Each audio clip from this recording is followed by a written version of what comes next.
May 23 ng taong 2017 nang pumutok ang matindihang bakbakan sa Marawi, Lanao del Sur at dito nasubok ang katatagan, katapangan at kabayanihan ng mga kasundaluhan ng ating bansang Pilipinas kontra sa napakaraming bilang ng mga rebelde. Dahil sa napakainit na bakbakang ito ay nagbunga ito ng pagkamatay ng tinatayang umabot sa mahigit 1,200 mga tropa ng gobyerno. Kabilang na dito ang mga napatay na mga militante at nadamay lang na mga sibilyan.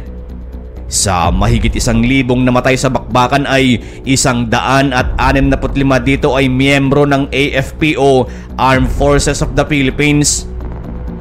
Pero sa bawat buhay na nawala sa panig ng sandatahang lakas ng Pilipinas ay mayroong kanya-kanyang kwento ang mga ito ng kanilang ipinakitang kabayanihan. Isa na nga dito ang isang igorot na miyembro ng hukbong pandagat ng Pilipinas o Philippine Navy na piniling isakripisyo ang sariling buhay. Mailigtas lang ang mga tropa nitong nasa bingit na ng walang dudang kamatayan sa kamay ng mga militanteng grupo. Ika nga nila, minsan sa buhay ng isang tao, ang tawag ng katungkulan ay dumarating ng hindi inaasahan. Kaya naman, para kay Hiner Tinangag na nagmula pa sa kaduluduluhan ng Barlig Mountain Province ay isa itong tawag na hindi niya tinanggihan at agarang inaksyonan. Sa kagustuhang makapaglingkod sa bansa ay pumasok ito at nagtraining para maging kasapi ng sandatahang lakas ng Pilipinas. 6 na buwang pagsasanay at pagbabatak ng katawan ang iginugol nito upang magtapos at maging ganap na sundalo ng hukbong pandagat ng Pilipinas. Isang matipuno at kagalang-galang na marino. Noong magsimula ang napakatinding bakbakan sa Marawi noong 2017 ay dito nasubok ng husto ang puwersang pangseguridad ng gobyerno ng Pilipinas laban sa mga militanteng kaanib sa Islamic State, kabilang na ang mga grupo ng Maute at Abu Sayyaf. Sa pagkakataong ito ay dito rin nasubok ang katatagan ng mga marino ng Philippine Navy. Kaya naman pagsapit ng 3 linggo matapos magsimula ang bakbakan, June 2017, ay dito na atasan ng grupo ng Marine Battalion Landing Team 7 at Team 5 na siya namang unit ni Private First Class Hiner Tinangag at ang Marine Special Operations Group o MARSOG na bawiin sa mga terorista ang west portion ng Mapandi Bridge. Alam kasi ng mga terorista na ang tulay na ito ang siyang dadaanan ng mga sundalo, kaya naman dito nagkuta ang mga ito upang harangin ang mga papasok na sundalo. June 5, dahil sa makabagong mga kagamitan at dahil na rin sa angking galing ay ang mga MARSOG ang naunang pumasok at nagmanman sa tulay ng Mapandi Bridge. Kalaunan ay pinasok nila ito ng gabi kahit na alam nilang sa ganong oras ay maaaring nakaabang pa rin ang mga rebelde sa mga sundalong magtatangkang pasukin ang lugar.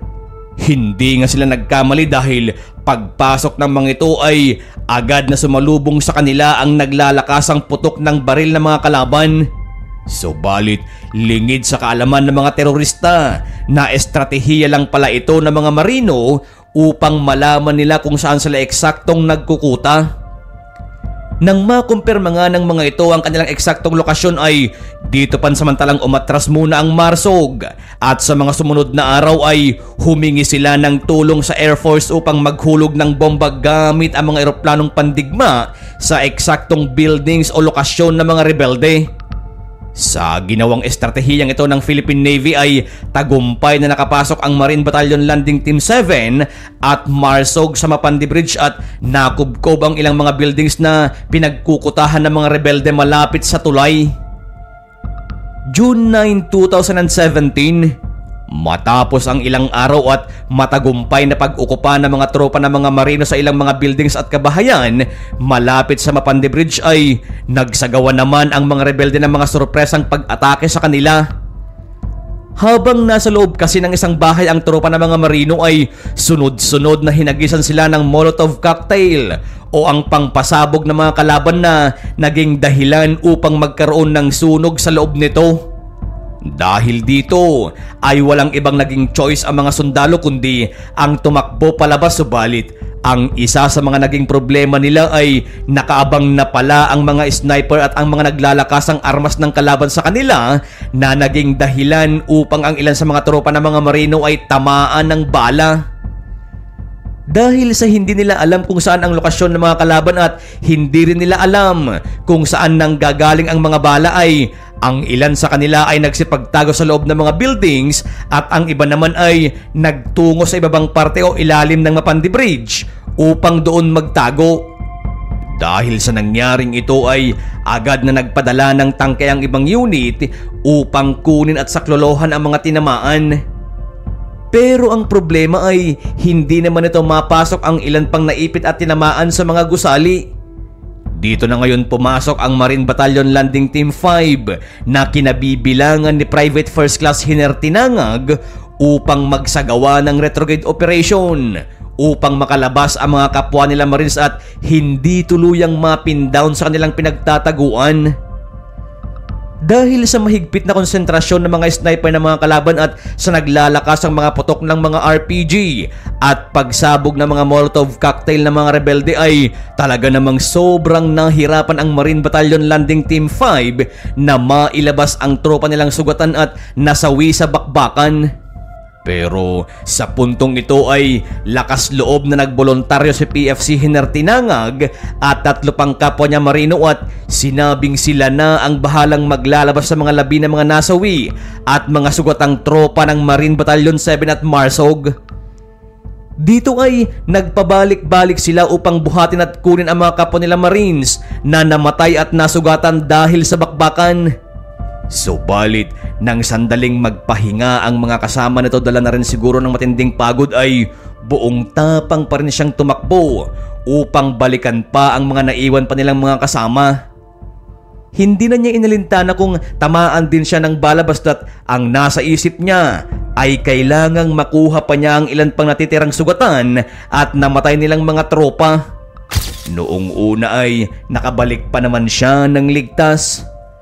4 pa nga ang nakuha nitong sugatan, pero noong huling balik nito habang tumatakbo at buhat-buhat ang wala na ding buhay na katawan ng isang opisyal na si First Lieutenant Frederick Sabillano ay dito nakita na siya ng sniper ng kalaban.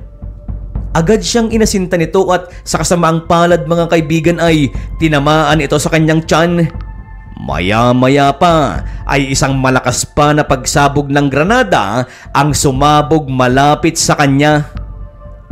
Dahil dito ay bumagsak si Private First Class Hiner Tinangag habang buhat-buhat ang katawan ni First Lieutenant Sabillano, pero dahil sa kagustuhan nitong makuha ang kanyang kasama ay tumayo ito at binuhat niya ulit ito gamit ang natitira niyang lakas. Sa kabutihang palad ay nailayo niya ang katawan ng opisyal at nadala pa niya ito sa isang ligtas na lugar, mga 200 metro pa ang layo mula sa pwesto ng mga kalaban. Matapos nitong masiguro na ligtas na ang katawan ng opisyal ay dito bumagsak na rin ang katawan ni Private First Class Hiner Tinangag at nawalan na ng malay. Nang makita sila ng kanilang mga kasama ay dinala pa siya sa pinakamalapit na medical station, pero huli na ang lahat. Si Private First Class Tinangag ay dead on arrival na. October 23 ng taong 2017, 4 na buwan matapos ibuwis ni Private First Class Tinangag ang kanyang buhay, ay dito natapos na rin ang mainit na bakbakan at napalaya ang Marawi mula sa kamay ng mga terorista.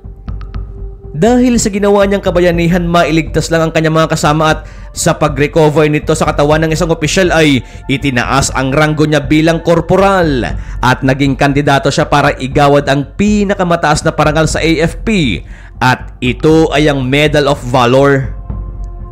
Hindi nga nagtagal ay inaprobahan ito at iginawad ito ng dating Pangulong Rodrigo Duterte sa bisa ng General Order No. 813 na inilabas ng AFP General Headquarters noong May 21, 2021.